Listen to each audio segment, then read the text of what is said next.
একবার এক শিক্ষক তার 20 থেকে 25 বছর বয়সী শিক্ষার্থীদের জিজ্ঞেস করেছিল, আপনারা কখনো বাবা মাকে নিয়ে খেতে গিয়েছেন?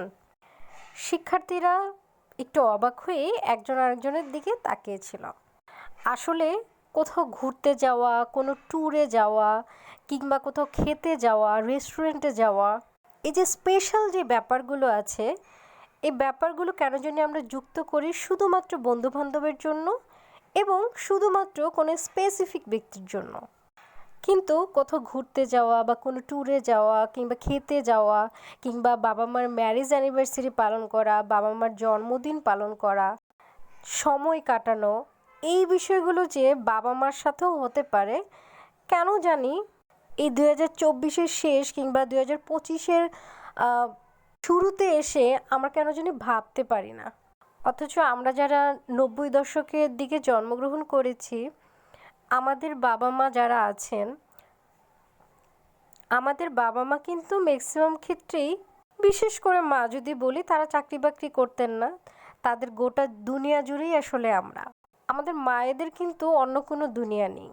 হ্যাঁ, সময় পাল্টাচ্ছে, সময়ের সাথে সাথে এখনকার বাবা মা অনেকেই চাকরি বাকরি করেন।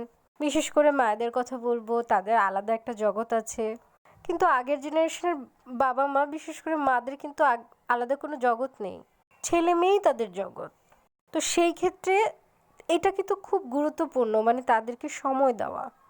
তো সব জেনারেশনের ছেলে মেয়ে, আগেকার হোক বা এখনকার হোক, বাবা মা তো বাবা মাই হয়। তাদের আলাদা জগৎ থাকুক কিংবা না থাকুক, তাদের পুরো পৃথিবী অথবা পুরো পৃথিবীর একটা বড় অংশ জুড়ে কিন্তু আসলে ছেলেমেয়েরাই থাকে। তো ছেলেমেয়েরা যখন বড় হয়, তাদের বয়স যখন 20-21 বছরের উপরে হয়ে যায়, ছেলেমেয়েদেরও আলাদা নিজস্ব জগৎ তৈরি হয়, তাদের বন্ধুবান্ধব হয়, স্পেশাল ব্যক্তিও হতে পারে।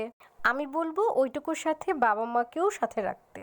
হ্যাঁ, অবশ্যই ঘুরতে যাওয়া কিংবা ট্যুরে যাওয়া কিংবা খেতে যাওয়া, এগুলো স্পেশাল বন্ধুবান্ধব বা বন্ধুবান্ধবের সাথে যেতেই পারে। কিন্তু সেই সাথে সাথে এমনও যেন হয় যে বছরে পার্টিকুলার কিছু দিন বাবা মার সাথে কাটিয়েছি, বা পার্টিকুলার কিছু দিন বাবা মার সাথে আমি একটা ট্যুর দিয়েছি, বা বাবা মাকে নিয়ে আমি রেস্টুরেন্টে খেতে গিয়েছি, বা বাবা মাকে নিয়ে আমি কোনো স্ট্রিট ফুড খেতে গিয়ে বাবা মার অ্যানিভার্সারিটা আমি চমৎকারভাবে মানে কাটিয়েছি, বা তাদের সাথে কেক কেটেছি, তাদের বার্থডে উইশ করেছি, বা তাদের বার্থডে পালন করেছি, তাদেরকে গিফট দিয়েছি।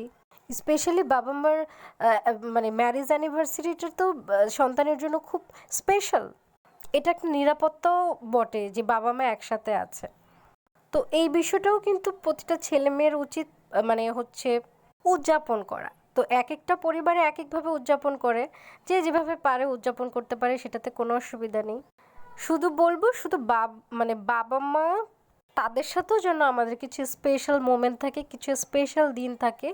এই বিষয়টা না খুব গুরুত্বপূর্ণ, কারণ আমাদের যত আস্তে আস্তে বয়স বাড়ে, তাদের কিন্তু বয়সের সাথে সাথে মানে তারা বার্ধক্যের দিকে চলে যায়।